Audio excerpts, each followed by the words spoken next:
Good morning, Doctor. Very good morning. Sorry for delay. Okay, now I think we can start. Yes, definitely. Shubham, are you there? Yeah, please go ahead with that. Uh, uh, Okay, sir, may I start? yeah, I'm requesting my scholar Okay, Shubham to share the PowerPoint presentation. So I would like to give a welcome note before the session begins. Good morning to all of you who are here today. It gives me a great pleasure to welcome the participants who have come to attend this FDP. On behalf of the institution, I extend my greetings to all participants who have joined us. I extend my greetings to the session's speaker, Professor Abhijeet Singh. Sir is working as a professor in the Department of Management Studies, Institute of Management Studies, Banaras Hindu University, Varanasi, Uttar Pradesh. Sir has an academic background of BTech in Mechanical Engineering and MTech in Industrial System Engineering. Sir is also an MBA with a specialization in marketing. Sir is a PhD in the area of supply chain management. In an academic career spanning over 10 years, Sir has contributed to the areas of operations and production management and marketing through over 20 publications in research journals and books of national and international repute. He is also a reviewer of the Elsevier group of journals. Sir has organized or chaired sessions in various national and international conferences, seminars, workshops, and AICT-sponsored quality improvement programs. Sir is also visiting and guest faculty to various institutions and has organized training and development programs for organizations like NTPC, UPPCL, Hindustan Zinc, Coal India for their middle and senior managerial cadre. Presently, Sir is involved in research in the area of production management, organizational transformation, and supply chain management. Sir is also actively engaged in research projects funded by agencies like UGC and the Ministry of Education. Thank you very much, sir, for accepting our invitation and devoting time to the 5-day FDP on innovation management. The session's agenda will center on the theme entrepreneurial skills, innovation, and creativity. It will cover a wide range of issues in order to cover all elements of this topic. I hope this session enlightens us all and offers a solution to tomorrow's concerns. Over to you, sir.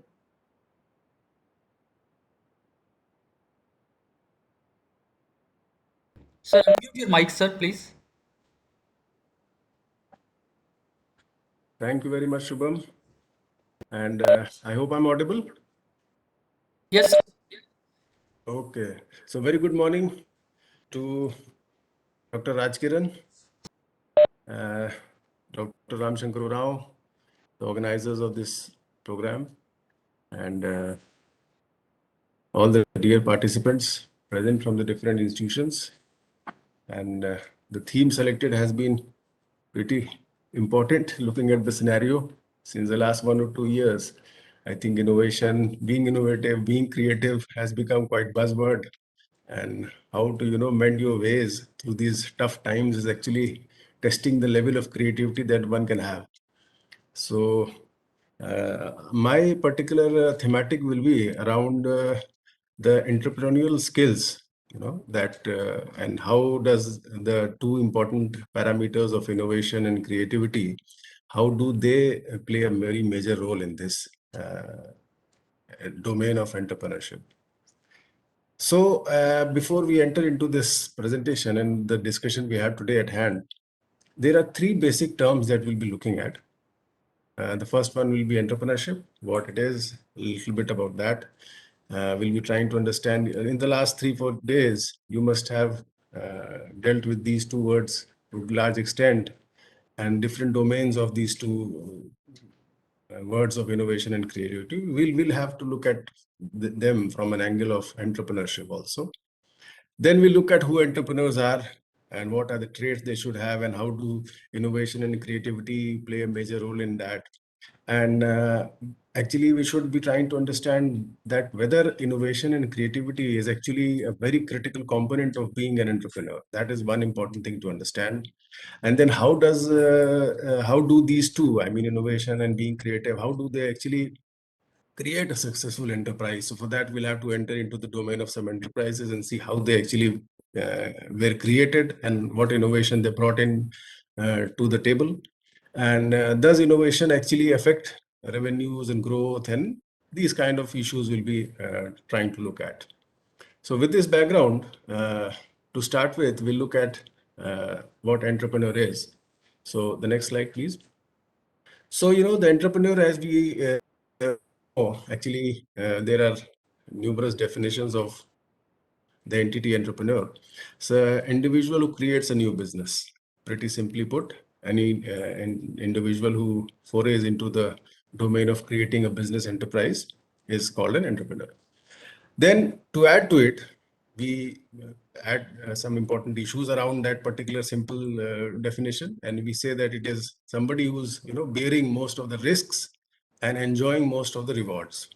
So I put them into red and green. The red one is a signal of danger, and as you can see, green is something which is more good, interesting, and welcoming. So we'll look at why I put it into red and green. Entrepreneurs play a key role in any economy, and for that matter, I mean, across the globe, we see entrepreneurship as a very important trait of the economic growth of any country, using the skills and initiative necessary to anticipate the needs and bringing good new ideas to the market. There we enter into the domain of innovativeness and creativity and bringing new ideas to the market, and talking of skills and initiatives to be taken. Now, looking at these two words of risk and enjoyment of the rewards, okay? So, I mean, at the very outset, we have created a very, tough playing field for the entrepreneur. And we have given the entrepreneur some difficult set of requirements to be fulfilled. I mean, this is a very serious stigma which is attached to entrepreneurship. And that is why I feel that it is not a very proper choice for, I mean, it is not becoming a very proper choice for, youngsters. Because, there is something attached to entrepreneurship, like entrepreneurship or doing some kind of business is considered to be something which is either supposedly to be done by somebody who's already rich and into business and entrepreneurship, or for those people who are actually not able to do anything much out of their life. So these two issues are actually attached to entrepreneurship when we look at the Indian context. I mean, people in our country, some parts, if we leave them around, like say Gujarat and Rajasthan and Maharashtra, some parts, most of the country, we see there's an environment wherein we want our children and the youngsters to, study and maybe get a job and have some kind of security. Every month you should having some kind of capital to be regularly coming to your place. And that is what is the main theme. But if somebody, some youngsters gets up and says, I mean, I want to become an entrepreneur or maybe start a business, then that is a very serious turmoil. And the society does not take it in a very good spirit. I mean, it is supposedly something which is to be done by people who are already rich and maybe doing some business, and they have some kind of business environment and a lineage of business. Or maybe if you're not able to do anything, then you can think of starting a business. Or what kind of business? I mean, you can open a shop and those kind of ideas come. But that is not a very proper concept. For the rest of the crowd, getting a job is actually considered to be relevant. That is what supposedly is your target to be. And entrepreneurship is never a first choice kind of a target when the careers are considered. Now, in the span of the last decade, if you see, there are a lot of people from IIT and IIM pass outs. I mean, a lot of flag bearers, if you can say, to this domain of entrepreneurship. And if you enter into that, I mean, these kind of people who have this kind of backgrounds from technical backgrounds and maybe an IIM degree and some management kind of experience, they can foray into this domain because of the simple fact that they have proven their mettle to the world. Somebody who clears an IIT is supposedly a brilliant mind, and whatever he or she thinks is supposedly correct. Similarly to somebody who has done an IIM, supposedly is pretty intelligent and knows what he has or she has to do with his or her life. So for such kind of people, it is a little easy. But somebody who's doing a graduation in say arts or commerce, science, such kind of people. Hello. Okay, somebody has opened the mic. Please, I will Yeah, sir. request. Yeah, put in mute, sir. Okay, so simply put, I mean, if we can conclude this, you have to prove yourself, because before actually you can prove yourself to be a good entrepreneur. That is what is the parameter. You have to prove yourself. So what youngsters do is they think of doing a job. What generally we come to know is that I will do a job for 5-10 years and make some money and prove myself, and then I'll go in becoming an entrepreneur.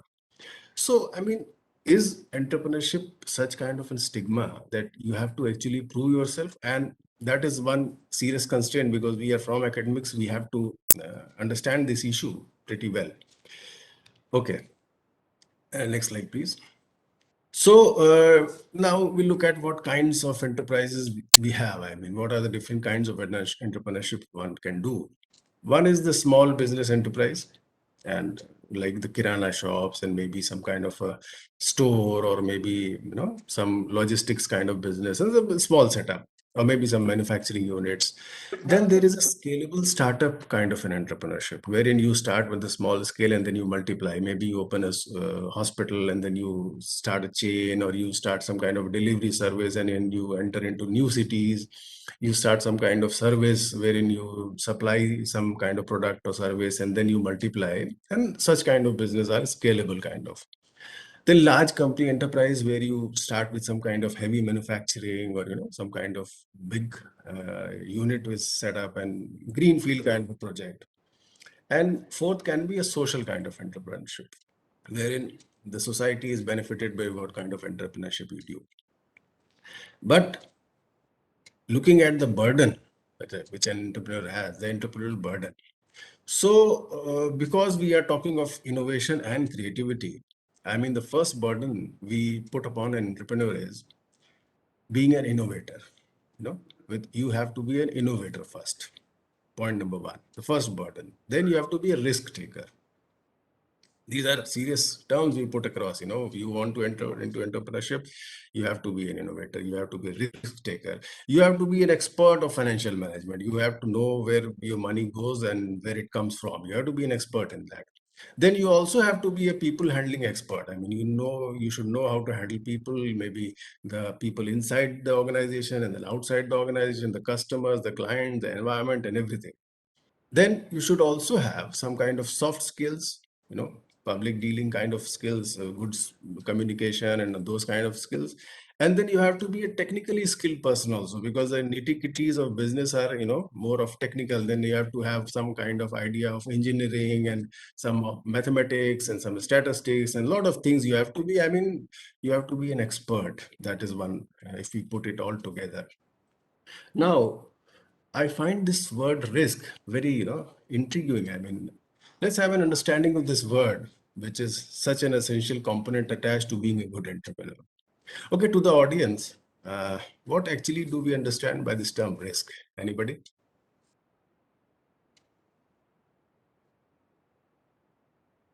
Sir, I'm Kasturi from Kolkata. I Yeah, think, sir, risk is something which is what we are expecting, some deviation from the expected outcome. okay, Basically, yeah. right.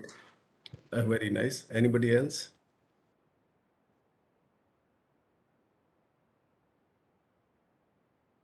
Deviation from something which is expected. Okay, we'll take that and we'll move ahead with that.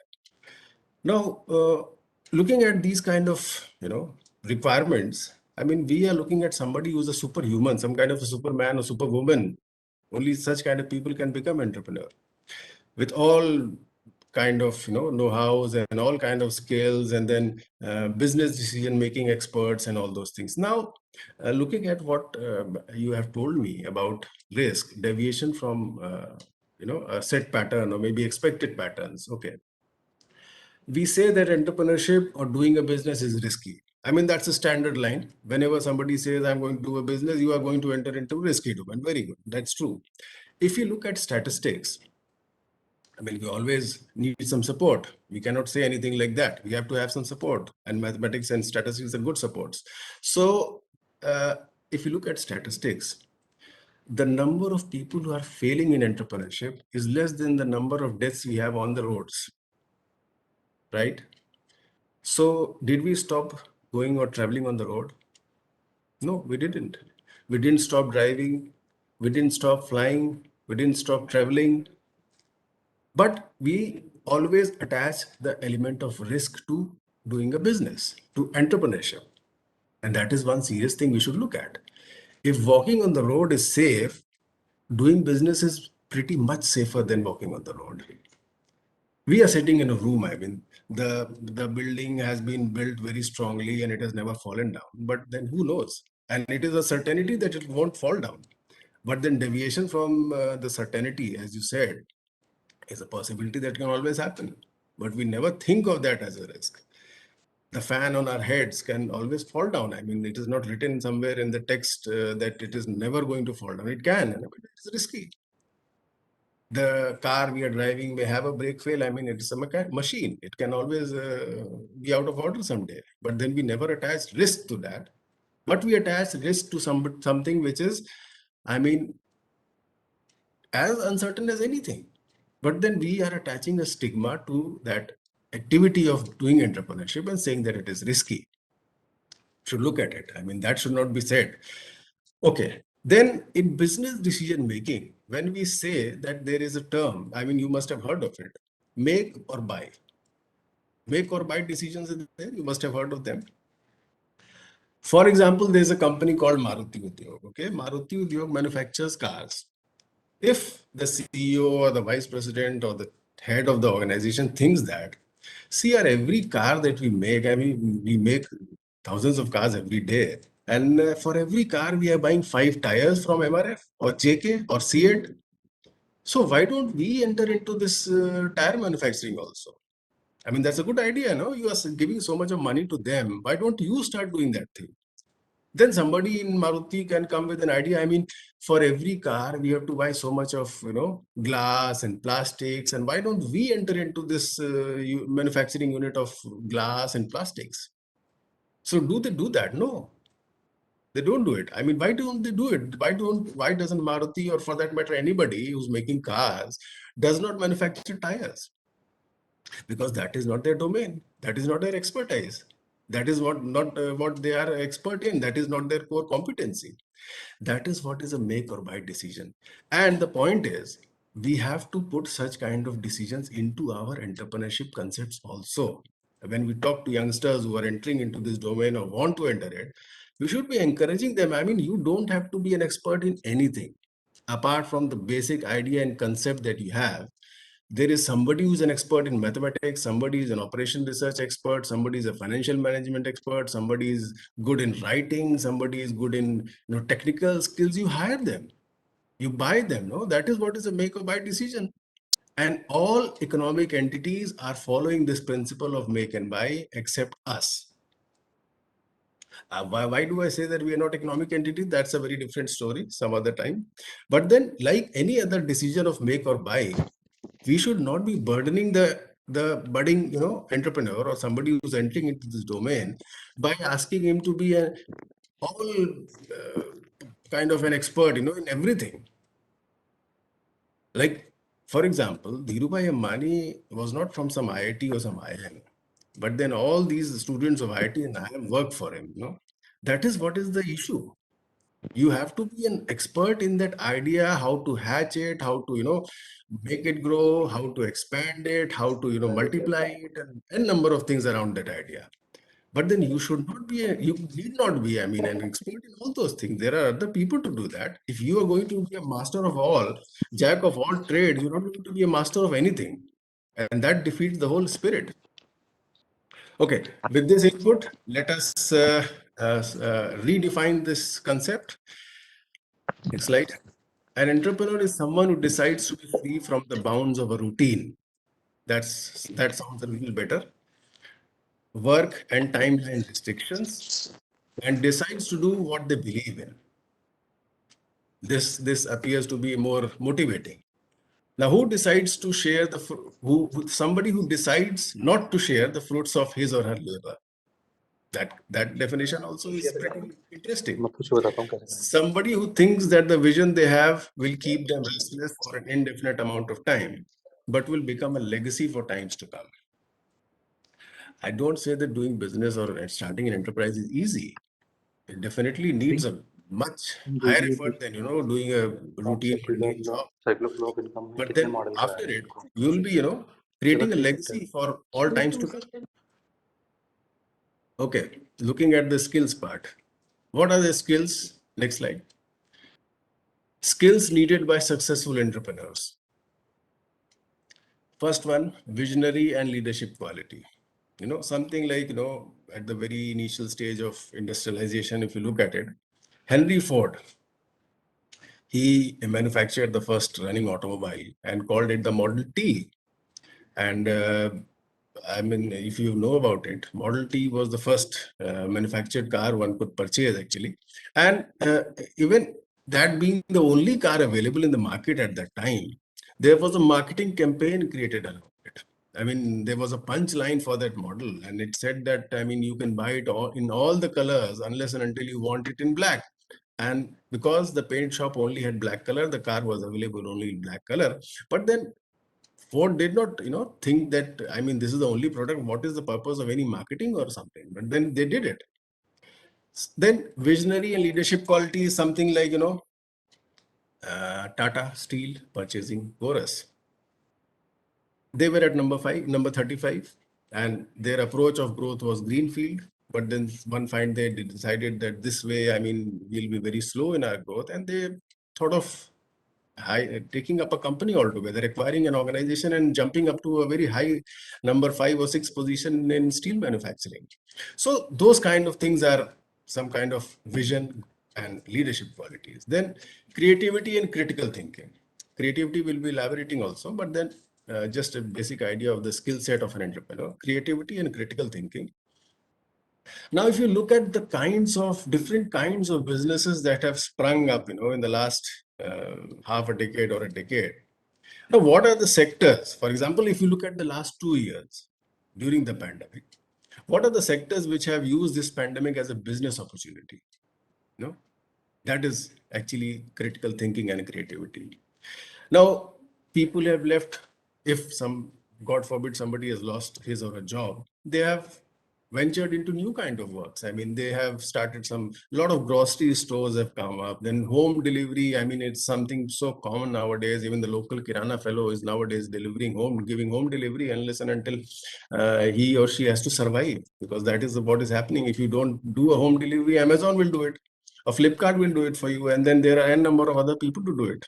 So these new kind of avenues, new businesses, and new roadmaps to venture into entrepreneurship have come up. Then learning from failures.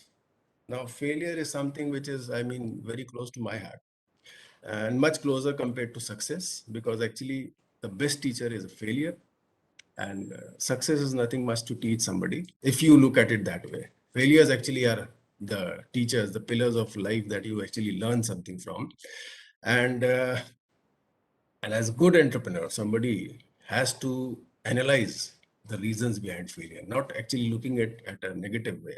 And I mean, this is a serious concern. We are mostly from the academic domain. And if you look at the academic structure of the country, when at the very nascent state of education, we teach the student, I mean, lower KG and upper KG and kindergarten level, that you should never leave the spirit once you fail. That ant goes up and falls down, and then again goes up and again falls down and keeps on falling down unless and until one fine day she actually climbs it. Okay. But when does the kindergarten student need that kind of learning, that kind of moral? It is required when the person enters into graduation or post-graduation or job domains, but then by that time they have forgotten what they learned in their kindergarten. So learning from the failures is one of the most important things, and it should not be a negative aspect. Negative aspect should never be attached. Then dedication and commitment to productivity. And by productivity, I don't mean a simple ratio of output upon input. It is about how much you have improved yourself compared to what you were yesterday. That is what is productivity for an entrepreneurship concept. Then curiosity and an appetite for knowledge. The happiest teacher is one whose students never ask questions. And I mean, being teachers, I mean, most of you must be knowing this fact. It is the best class where nobody asks a question. Because if somebody asks a question, you always have to be on your toes. But the tragedy is, it is killing the spirit of curiosity and appetite for knowledge. But the entrepreneur should never have that kind of approach and always be inquisitive. Ask questions and relevant questions for that matter. Then human relations and networking skills. And I categorize this particular trait into sensitivity, being sensitive to the environment. Sensitivity means if you can actually judge somebody's reactions, and you can modulate your own behaviors according to the environment. That is what is sensitivity to the environment.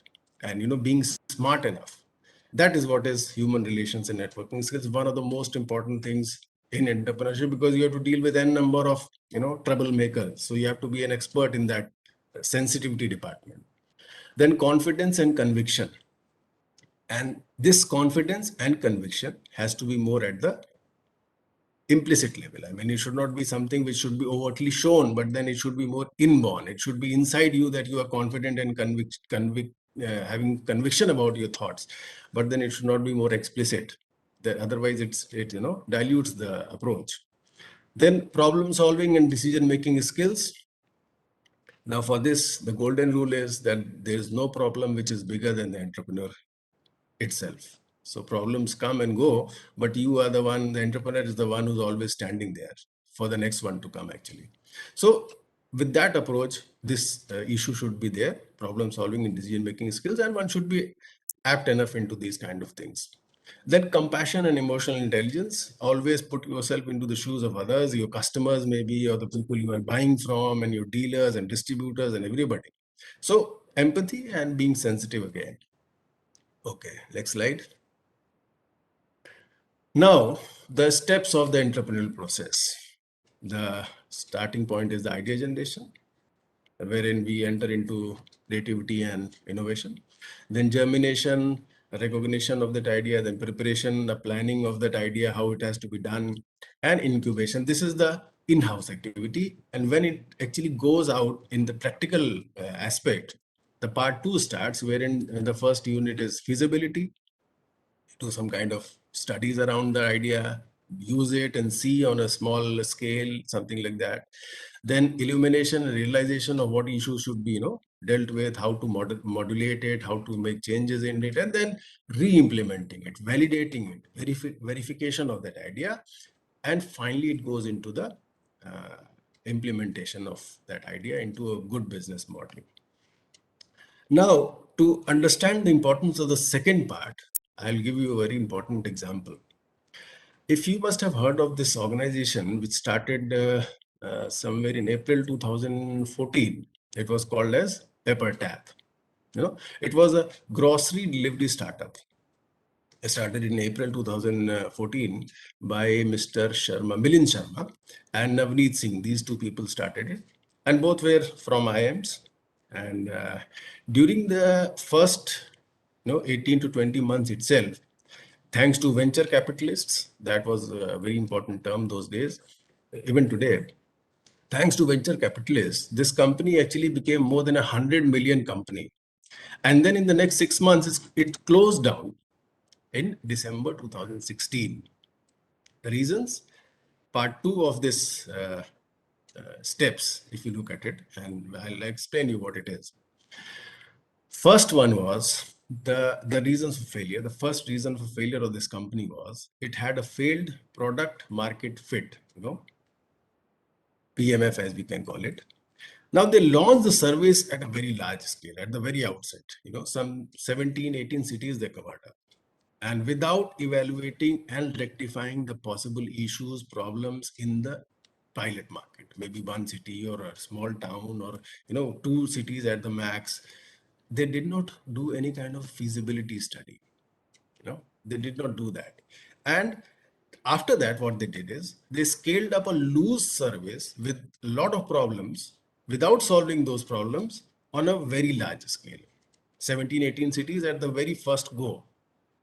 Now, to understand the problem in this particular error, if you look at the case of Oyo Rooms, they started with 3 properties, only 3 properties for the first 2 years before scaling up their business. And I'll tell you what Oyo is actually at what level it is now in a later slide. But then for 2 years, it stuck to 3 properties. And what they did there was they actually eradicated and removed all kind of issues that can come up. I mean, Wi-Fi, then not having a proper breakfast, and the menus, and the sanitization, rooms, cleanness, and kinds of issues, and whatever could have gone wrong, they actually rectified everything before scaling up. And the size of the business, I'll be telling you that. So that was the first mistake done by this organization, PepperTap. Second was, it was a one-way consumer-centric organization, one-way consumer centrism, if we call it.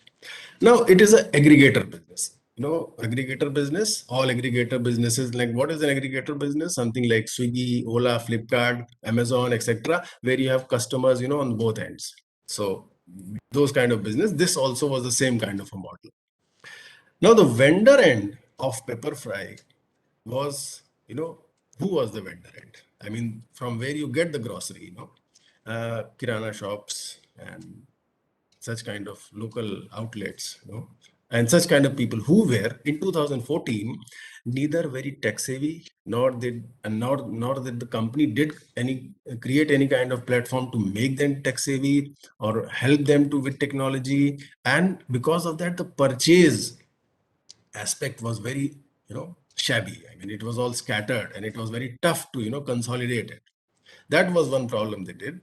And they all the time they centered around the second aspect of the business, the second part of the consumer, which was their buyers. And what mistake they did with the buyers, that I'll come, but they were the priority for them. So that it was called as a one-way consumer centrism. Third problem was the high cost of customer acquisition, as we call it, COCA.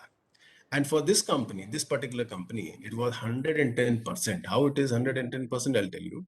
For example, for an order of rupees 200, Pepperfry would give you a cash discount of rupees 120 at the very starting of the order. For 200, 120 was immediately as a cashback. And if you refer the app to some friend or some relative, you will further get a cash benefit of rupees 100. And add to it the delivery cost of 40 to 50 rupees to your doorstep of whatever grocery of rupees 200 you have ordered. 40, 50 rupees is the delivery cost.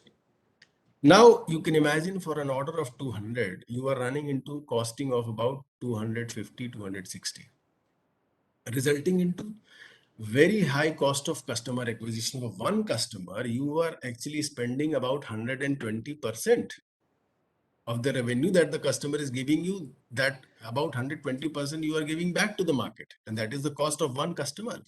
Now, thanks to the venture capitalist, they had a very strong capital base, and that is why this problem never surfaced at the initial part of the business, initial stage of the company. Now, for all good businesses, there are two basics, first one is a good product and service, and the second is excellent kind of support service to the customer. And the product or the service should be strong, good, first part. Second is you should be having excellent customer service. And thirdly, if you can add things like discounts and benefits. Pepperfry concentrated only on the third part. It was a very good organization in terms of giving discounts and benefits to customers, but it was very weak in terms of being a good product, maybe a service. And as far as the customer support was concerned, there was a serious lack in that, because they did not do any kind of feasibility study and validation of whatever model they had presented to the market. Now you can ask here that Big Basket and Grofers actually are successful in the same business, and how are they successful? If you look at what Big Basket and Grofers are doing, they are actually operating on a different model. They are operating on the inventory model. And what is that? They actually procure and keep all the grocery with them, whether it is fresh vegetables and whether it is all grocery items. They have procurement business. They they have the inventory model where they buy it, keep it, and then give it to you. Now, what happens in this case is you have a lot of volume to play with. And when you purchase in big volumes, you have the cost advantage, which can be transferred to the consumer without affecting your own pockets because you have purchased at a lower cost. Pepperfry was buying it at market price, and then it was giving a discount and finally trying to empty out its own cash reserves. That was the problem with this model. So in the case of say Grofers and Big Basket, there is no dependence on suppliers. I mean, it is pretty low, and the quality is within the control of the organization. And secondly, Big Basket entered the business in 2014, and Grofers, for your information, it did in 2011. And they all, both these and other successful giants in this particular business, they always took the second phase of this steps of entrepreneurship process very seriously and went very slow. And the scaling was pretty planned and immaculately done. So that is the importance of the entrepreneurial process steps. Okay. Now, the second domain of today's discussion, creativity. Let's look at that. Understanding creativity. Now, if you look at your own constitution, the cells in our body are constantly dying and being replaced with new cells. Biology students, anybody with that background must be aware of this fact. Now, this process is so regular that we actually create a new person internally after a few days. That is the level of creativity we always have. That is a genetic this thing. In business, we always say that change is the only constant, right? But actually, do we actually follow it? Creativity, like evolution, is all pervasive. I mean, you cannot think of any entity without the concept of creativity. It is that important, and it is not desirable. It is essential. And so, with this learning, what do we get out of it? Creativity is something that is inherited in our genes itself. If we are creating a whole structure within our own selves, you can imagine how important and how all pervasive creativity is. So being creative is not something we need to learn. It is an intrinsic trait in our own self. It is our genetic coding itself that says that we are creative. To actually, but the point is to actually understand how creative an individual is, you have to throw the person in situation of uncertainty and see how creative the mind then becomes. You will be surprised to know the level of creativity of the 3% of the unused brain that the person has. You must be knowing that you hardly use some 10 to 12%, and if you're not creative, we are using about 5 to 6. So that 3-4% gain will be very surprising if you actually put it to test. That is the importance of or the presence of creativity. Okay, next slide. Now, what happens if creativity is absent? You can see it.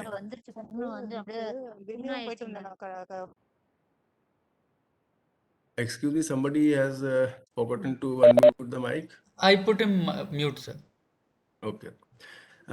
So if you look at these two automobiles presented in this slide, this is you must be recognizing which car it is. I mean, I've written it there, but then it is something which is pretty much recognizable for everybody who's an Indian. I mean, the ambassador story. Being the only car of the country, it had 4 generations, Mark 1 to Mark 4, as you must be aware if you have an idea about it. Now, the evolution is, I presented a figure of the Mark 1 and the Mark 4 before you, and to make you understand the difference. I mean, can you differentiate between these two? What actually are the differences from Mark 1 to Mark 4?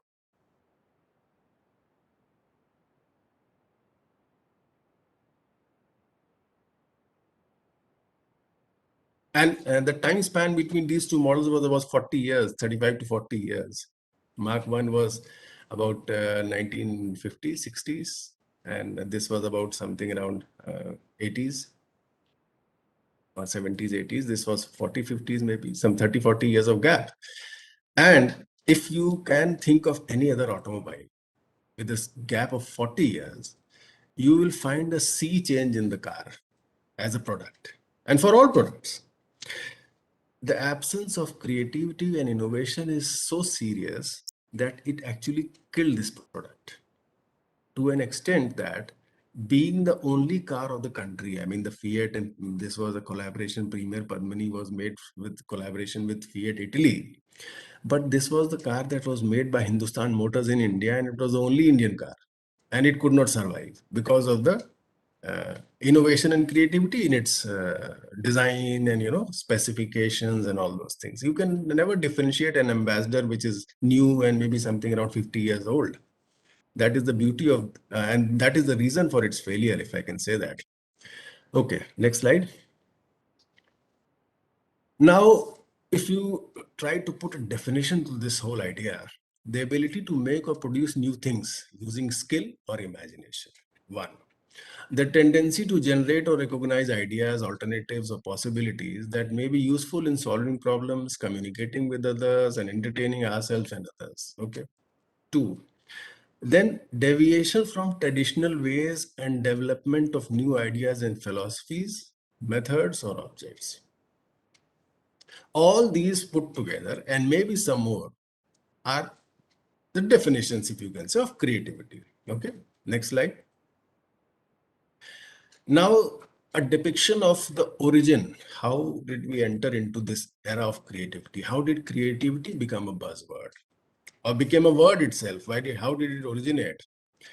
If you can look at this graph, after something around the middle of 20th century, or maybe at something around 1940 or 1950s, it started to emerge. Why did it emerge at that time? Mid of the 20th century was the World War II, right? And around and post the World War II, the world actually learned a lot of good things. I must say, not things, good things. Things like what? Optimization of resources, management of quality, and the resource. What is the meaning of resource itself? And the fact that resources are not, unlimited. And why did we have to have a war to understand all this? Because war situation is the only situation where you don't have a surplus. War situations are always having a scarcity, whether you are talking of ammunition or people or vehicles or whatever resources you have, it is always limited. You always are in shortage. And what you do when you are in shortage, you plan, you try to optimize, you try to put them into best use, then you try to properly manage them. From there, the rationale behind all these concepts of scarcity of resources came up. And when the scarcity of resources was felt, it was thought important to be creative with them. And the concept of creativity then emerged. This was the time when the concept of creativity started to develop, because we were talking of resources and we were talking of their scarcity, and we were trying to put them to best use, creative use, and those kind of things started to develop. Now, how to use the resources in the best way to create maximum value out of them, that was the thematic of this origin of creativity. How to create the maximum value out of a given resource. And then it grew up exponentially. And today, I mean, it is such an essential ingredient of a successful venture post 21st century and the starting of it. Creativity was one of the most essential components of business. And that is how it originated, and today where we stand. Okay, next slide. The modern understanding of creativity gained momentum after the concept of problem solving evolved. Now, this concept of problem solving was given by Graham Wallis in his book, The Art of Thought. Concept of problem solving. To solve a problem, which actually does not seem to be pretty easy in most cases, you have to be creative. And business problems actually are not something like a 2 plus 2 or 2 into 2. They are something which are very unique, very new. And to solve something which is unique, you are seeing it for the first time, you have to be creative, because there is no solution available. You cannot go and refer a book for that. So that idea came up from there. Then creativity is a pattern of thinking also. It's a thought process. I mean, some people say that this mindset is not creative and this particular mindset is creative. So there is a very clear pattern. There is a thought pattern of creativity. Then it later found links to intelligence also. With subsequent studies on creativity, it was subsequently linked up to intelligence and an art which can be meticulously mastered also. I mean, this is not something which is, there is inborn talent of creativity. No, it can be mastered. It can be learned. And it can be learned only by solving more and more real life problems, not actually mathematical problems, real life problems. And they are actually challenging compared to problems on a book. Having good ideas is being imaginative, but using them is being creative, if that can be a differentiation. Having a good idea is imaginative. Somebody who's imaginative can come up with brilliant ideas with no base of their success, but the ability to use it is called as being creative, if that can be understood as a difference. Okay, next slide. Then innovation, our third term. Innovation means to actually renew, to recycle, recreate. Simply put, it is the creativity applied on any process, product, or service. If you apply creativity to something that is already existing, you are doing a renewal. You are doing some innovation. That is what innovation is. Value creation is a defining characteristic of innovation, something already existing, and you create something out of it, renew it, and make it useless. That is not innovation. You have to have a value creation done with the process of renewal. Then only it can be categorized as innovation. From an entrepreneurial perspective, innovation is a competitive advantage. There are thousands and thousands of examples of this line, that for a business, innovation is a competitive advantage, and we'll touch upon a few in the later slides. Okay, next slide, please. Now, there is a simple linkage: creativity, innovation, entrepreneurship. Creativity is thinking new things. You can always, mind is a monkey, it can jump into any direction. But to put it to use, you have to do, and you have to bring something of value and innovate. That comes in innovation. That particular value, when it goes to the market, that particular activity becomes entrepreneurship. Entrepreneurship is the result of a disciplined, systematic process of applying creativity to existing processes, products, or services, and innovating to fulfill the needs and utilizing the opportunities in the marketplace. Entrepreneurship is not a laboratory experiment where you have to come out with new salts and acids and bases, new outcomes to succeed. No, you can open a restaurant, you can sell fish, you can open a tea stall, a hotel, a grocery store, or for that matter, anything that has been done for many years, and you can be successful by being a little creative here and a little creative there, doing some innovation in the, or some value addition somewhere in the line of business. That is what is entrepreneurship, and the linkage between these three entities. Keeping your senses alert and catching something that excites you is the thematic of entrepreneurship. All that you need is a dash of difference to creating values in whatever is your line of business. And that is going to be the value creation. That is going to be the innovation. I mean, you don't have to create a new rocket to go to, some Jupiter or some Uranus. No, that is not innovation. Innovation is putting those new ideas into all the existing things to create value in the market. And that becomes entrepreneurship. Okay, next slide. So one simple slide, creativity. Okay, next one, we'll skip. Creative destruction. Entrepreneurship is just another process of creative destruction. What creative destruction is? Now, it was characterized as innovation in the manufacturing process that increase productivity. For example, the act is something like something is being replaced, destructed to create something more value, something of more value. What are the examples? Traditional watches increasingly become replacing smartwatches. Tablets and Kindles replacing conventional printed books. Music streaming services like Spotify, Ghana, etc., replacing digital shopping or such kind of outlets. And the whole concept of service in electronic, fast-moving consumer goods, if you can say that, that is creative destruction. I'll come to that again. That's a very interesting thing. Creative destruction is the continuous process of generating changes in technology and business. For example, if at its best, Kodak actually was at one point of time employing about 1.5 lakh people around the world, and Kodak was the creator of digital cameras. And it decided to keep and continue to use the old methods and technologies. And later, thanks to Instagram, they created an app through which digital photos could be exchanged. There was no point of actually clicking them and printing them and all that. Now, only 15 people started to work at Instagram, and a few years later, it was bought by Facebook for about $1 million. That is what is the strength and value of an idea.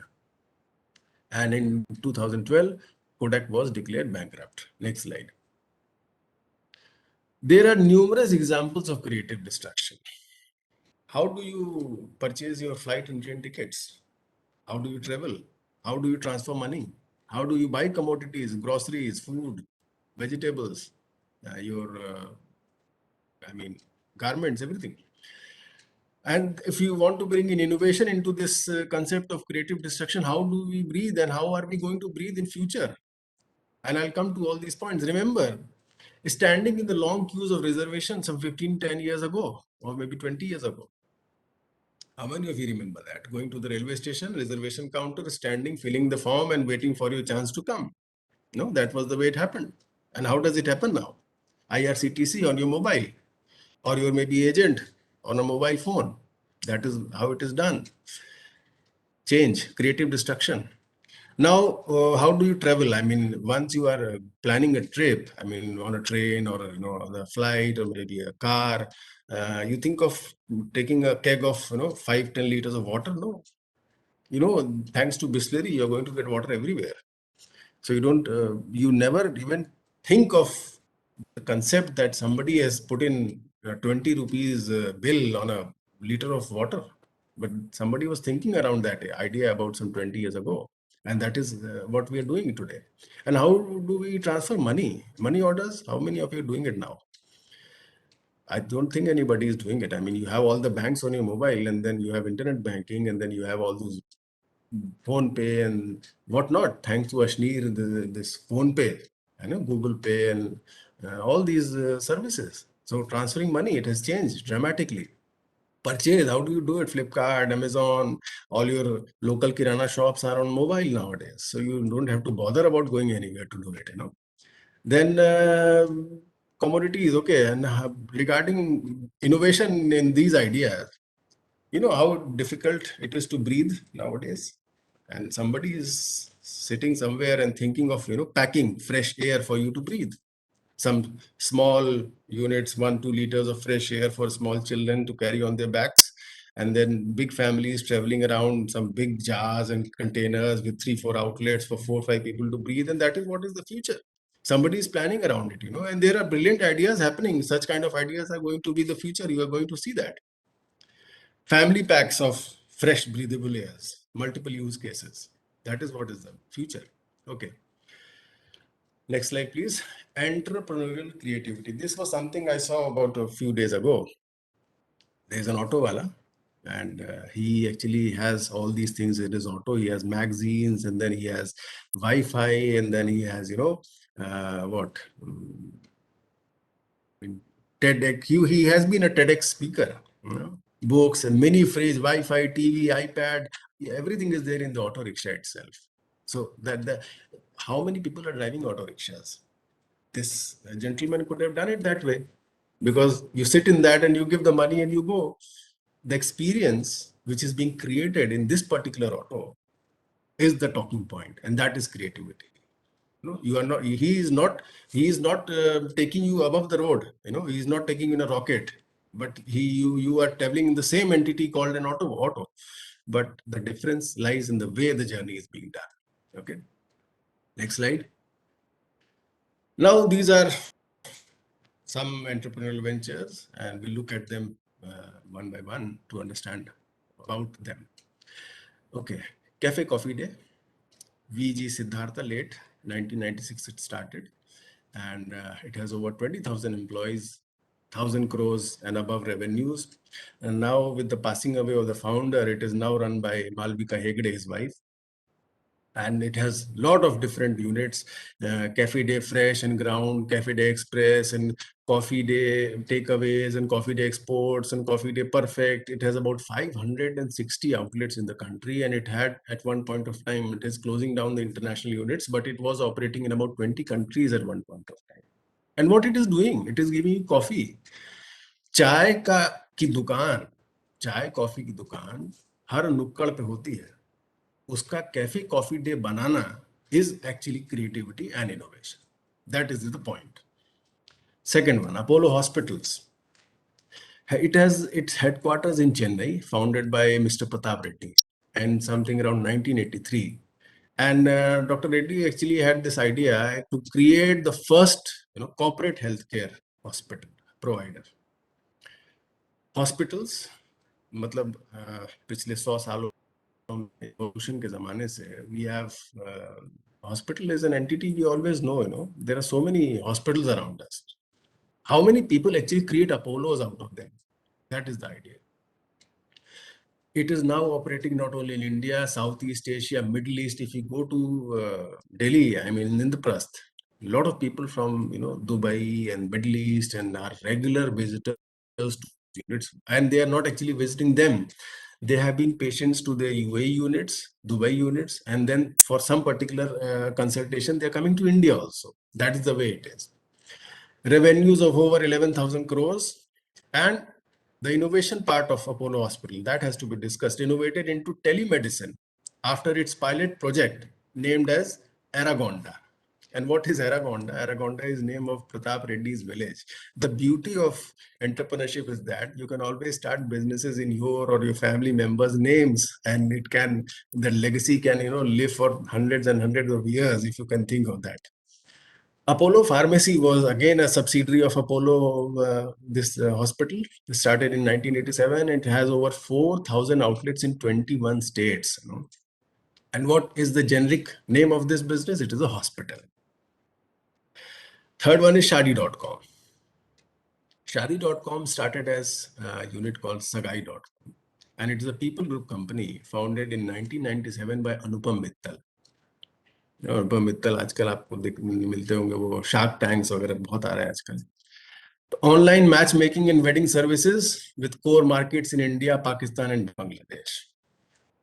Now, arrangement and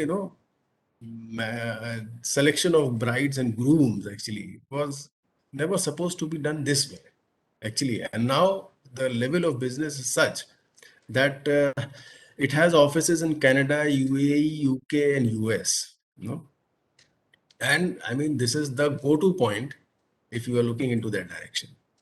Such is the kind of thrust and footfall this app or site has created.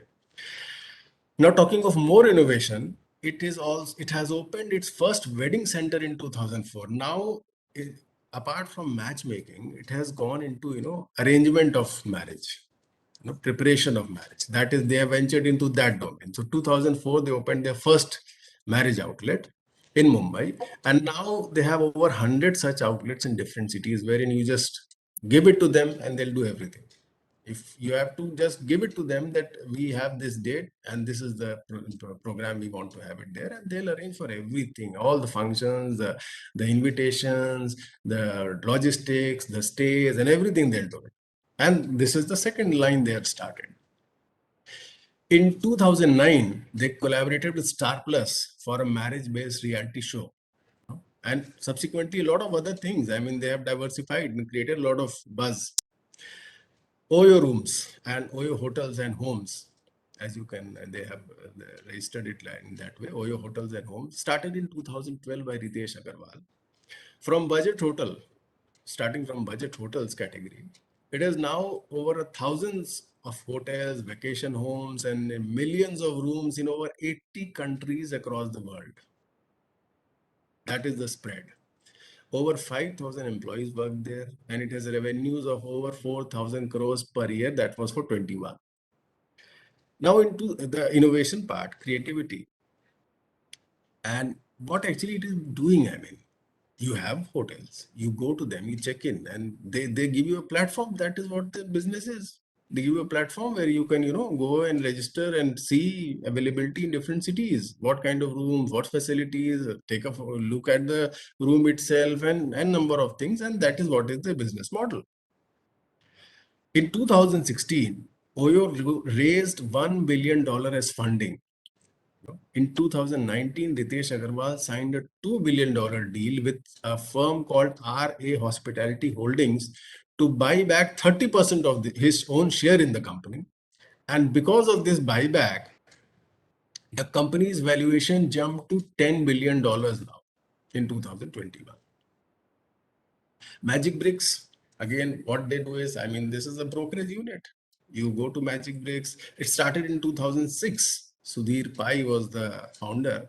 And they just give you a platform where you can search for houses and, apartments on rent, purchase, whatever not. And lastly, Bisleri, which has transformed our drinking habits to a lot of extent. Bisleri International, the Indian brand of bottled water, was founded in 1969 by Jayanti Lal Chauhan and Felice Bisleri. It has over 150 operational plants, manufacturing units, and thousands of distributors. It makes over 9 types of bottled drinks. A lot of people don't even know what does it do apart from making water. Bisleri soda, Limonta, Fonzo, Spicy, and so many different brands. And water types also, types of water. Vedika, By the Bay, Hello, Bisleri, Sunshine, etc. And it has over $210 million revenue in the last year. So that is the kind of business it is. And what it is doing, it is giving you pure drinking water. Okay, next slide. Innovation and creative strategies. Now, if you look at the strategy, very simple. Reliance always does that. And loss leading strategy, as you can call it, it's selling the product, creating the demand of it at a very lower price than the actual market and what other players are doing in that market for the price, for the particular service. And then once you get used to it, then the second second points of entry into purchase of data and other things, voice and such kind of services, was done again at lower cost. But subsequently, it became the market leader deciding the prices of these services. And others had to follow the Reliance model of market, this pricing. And that is what is the strategy. Now, Reliance dictates the pricing in the sector and others have to follow. It has linked what is the innovation and creativity in the business. Apart from doing this creative business, they have also done something very good.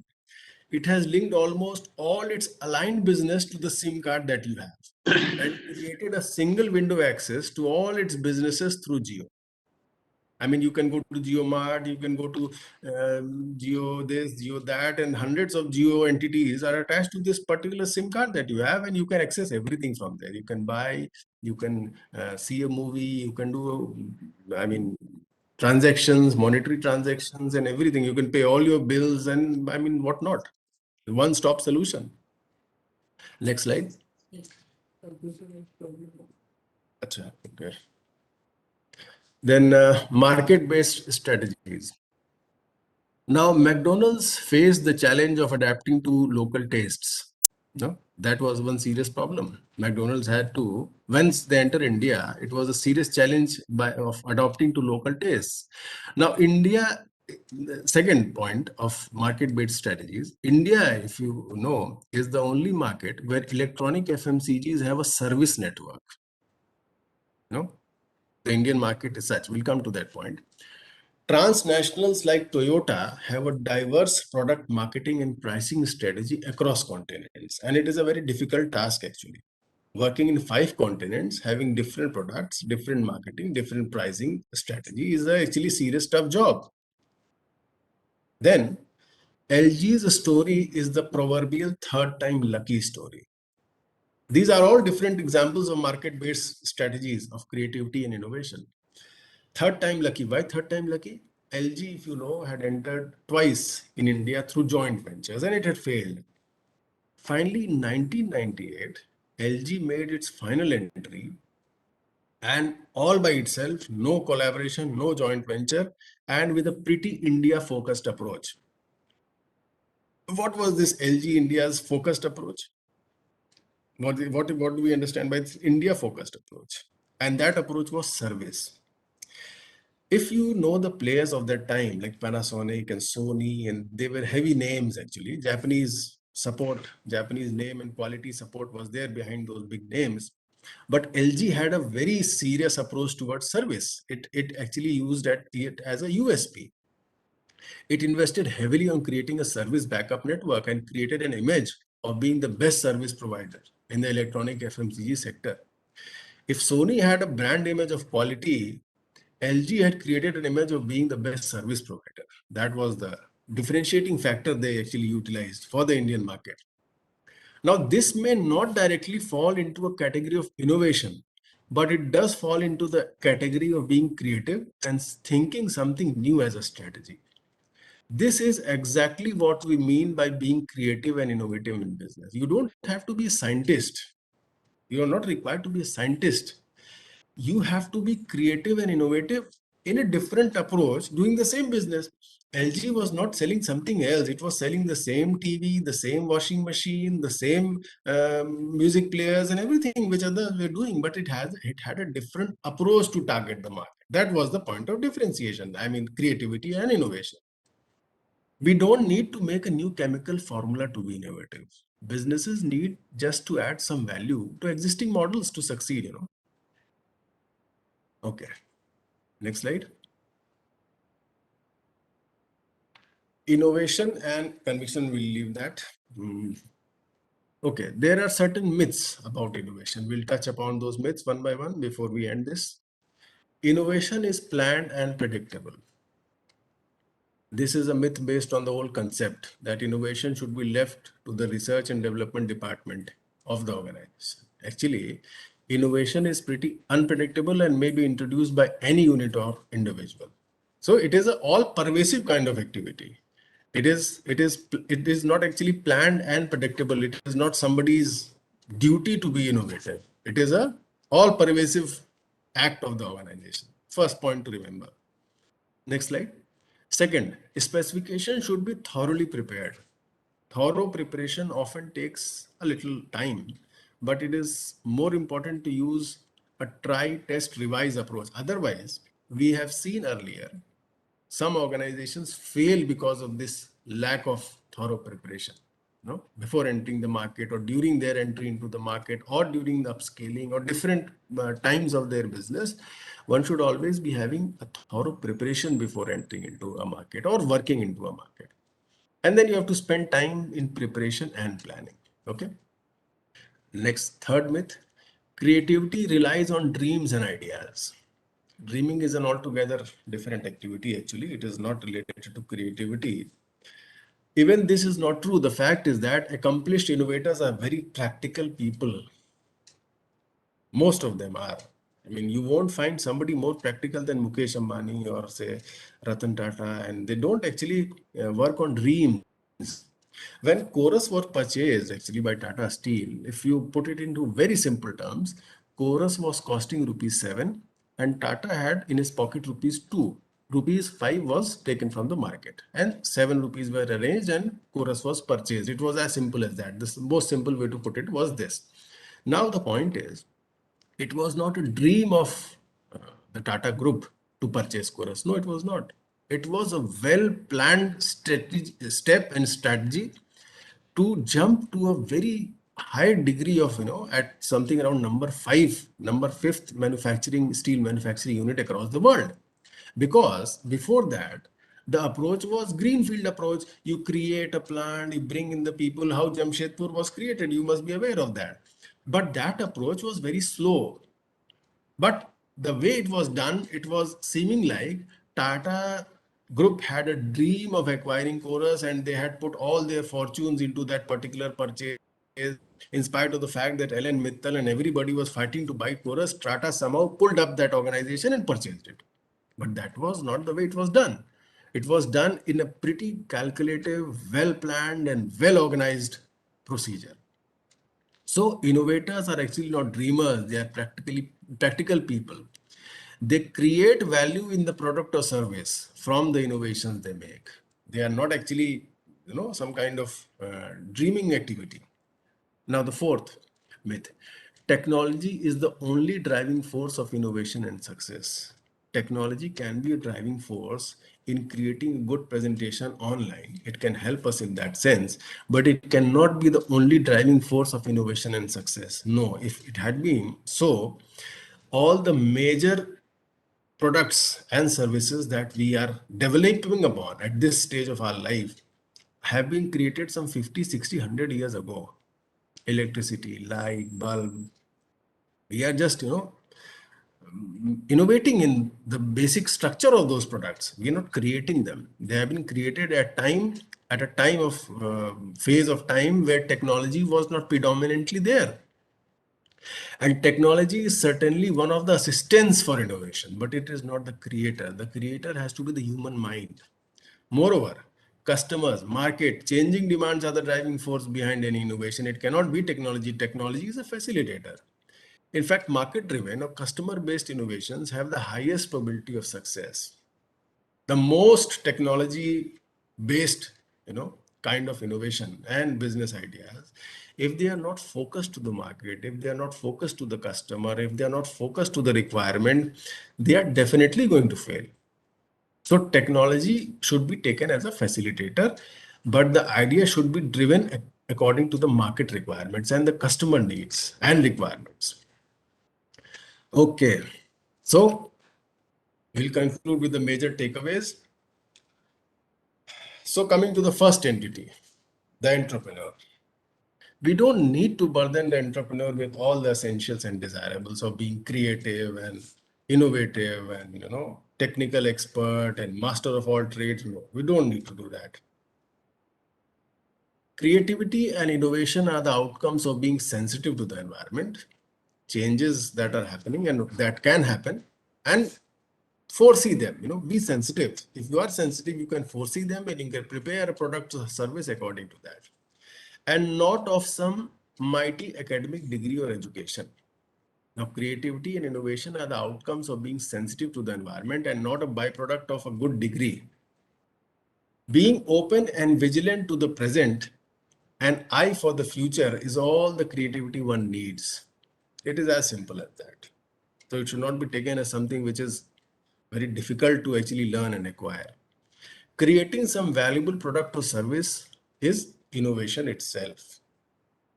Now, an enterprise, most enterprises, we have, whenever we talk of entrepreneurship, if you ask somebody, can you name an entrepreneur? People will start with Ratan Tata and Dhirubhai Ambani, Mukesh Ambani, Anand Mahindra. Why not the chaiwala? Why not that fellow who's selling fruits on the road? They are not entrepreneurs. They are also entrepreneurs. They are a part of the business. They're doing their own business. So, and second is, whenever organization, some business, it shuts down, we always, come back to all these basic fundamentals like, oh, it is very risky. And see, he or she had failed and they did all possible things, but still they had to close down.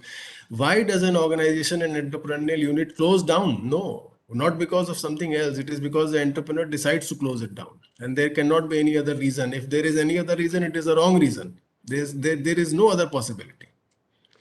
We may blame the whole world for a business failure, but the real reasons are lack of vision, sensitivity to the environment, and not able to give a value proposition in the particular offering of product or service.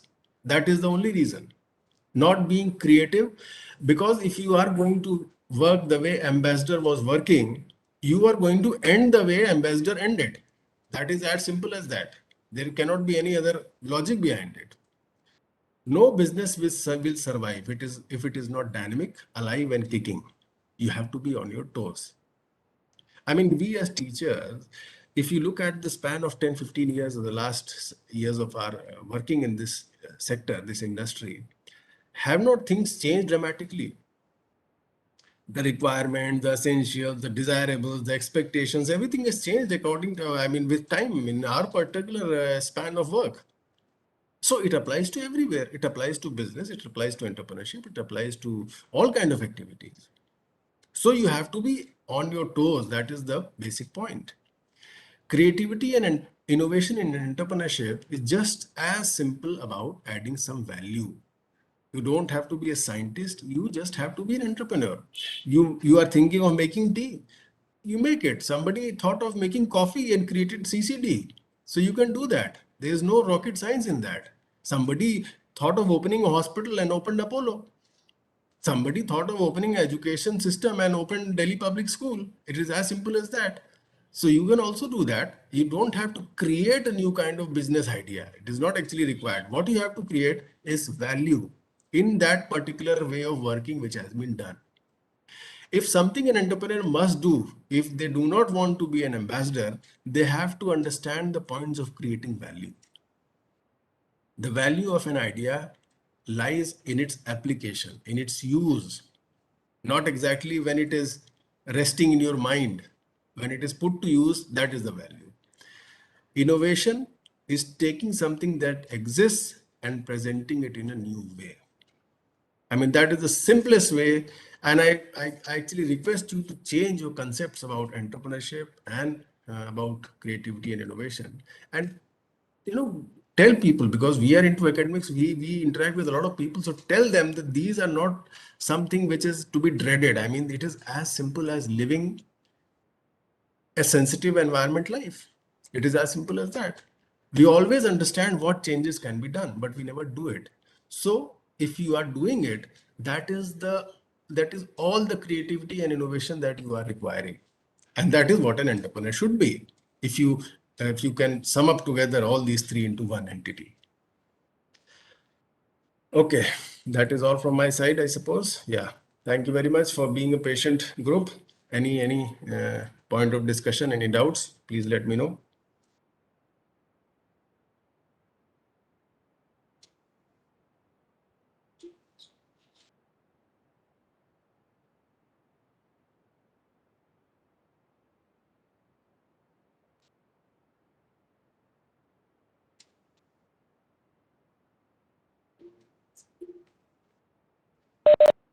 Participants, any questions is there?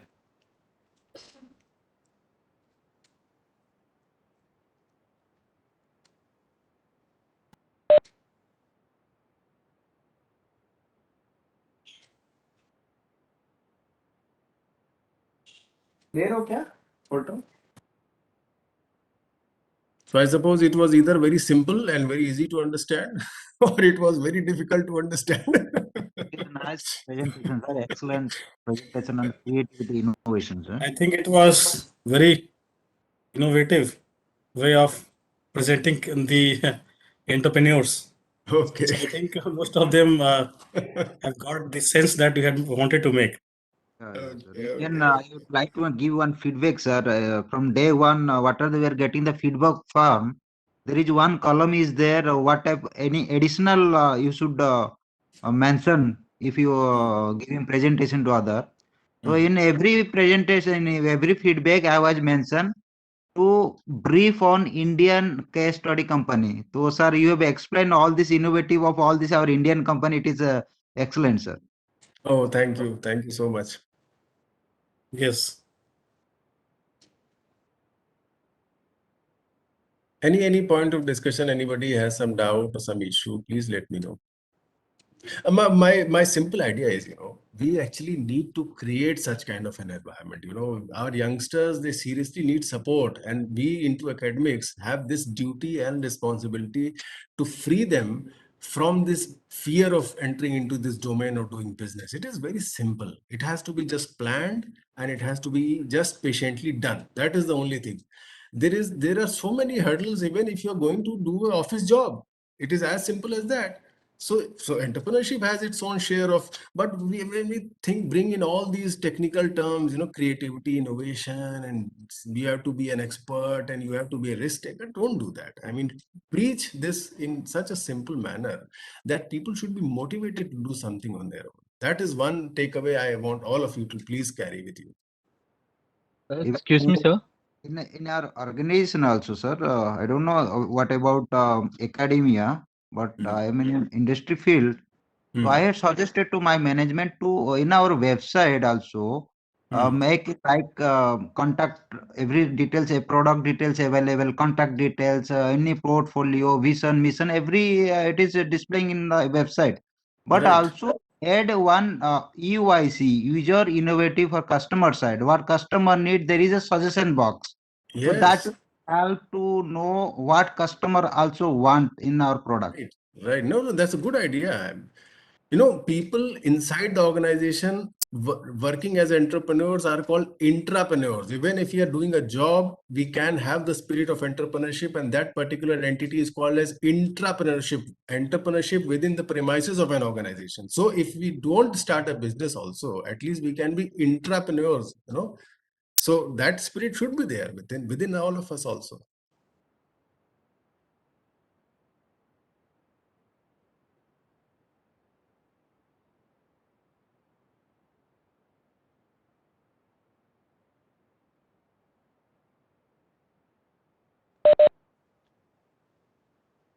I think nobody has any Excuse doubt. me, sir. Yeah. Yes, sir. I had a query, sir. Please. Like, sir, you said that for a business to be well functioning, it needs to be alive and kicking. Yes. But do you not think that we also have to maintain a path? Because in quest of innovation, we sometimes or the other we end up fixing a wheel which is not broken, Mhm. which could prove to be detrimental to the organization in the long run. So, what Mhm. are your thoughts on that? How can we balance that fine line? See, I'll tell you example. If you look at Toyota in India, I mean, Toyota has a very diverse portfolio. If you look at what India portfolio of Toyota, they had a product called Qualis. You remember that product? Yes, Yes, sir. sir. Qualis. It was And Qualis 2000. was such a successful product. And when it was replaced by Innova in 2009, after 2009, Qualis was removed from this market and Innova was introduced. Everybody in the industry was advising Toyota not to do this because Qualis is a very successful product. You are going to be a big failure because the new product is very costly and it is, I mean, not going to be as successful and you are taking a big risk. Or second idea was you keep both of them so that your bread and butter keeps coming from Qualis and Innova, if it fails, you have something to fall back upon, right? But Toyota had a belief on its products. So every time an organization, when you said a word, I mean, you said that something is not broken. I mean, why to replace it? You have to be sensitive. You have to be practical. You have to be, I mean, open to this idea that most of the times calculated decisions have to be taken. You don't have to be jumping to decisions just to be innovative and creative. No, nobody is asking you to do that. All the innovation and creativity that you need is just to add value. If you are destroying already existing value, there is no point of doing that altogether. Yes, sir. Got it. Thank you. Thank you for the valuable. Okay. Thank you very much, sir. It was a pleasure to listen and learn from your wise comments. I would like to thank you on behalf of the entire institute and the participants who are captivated throughout the session. We are grateful to you for giving insights about creativity and innovation in entrepreneurship. The presentation was both informative and interesting. We sincerely thank you for taking the time out of your busy schedule to provide us with such valuable information. Thank you very much, sir. Thank you very much, Dr. Rajkiran, Dr. Ramshankar Rao, for giving me this chance. And it was a pleasure interacting with all of you. Thank you so much. Thank you so much. Thank you, sir.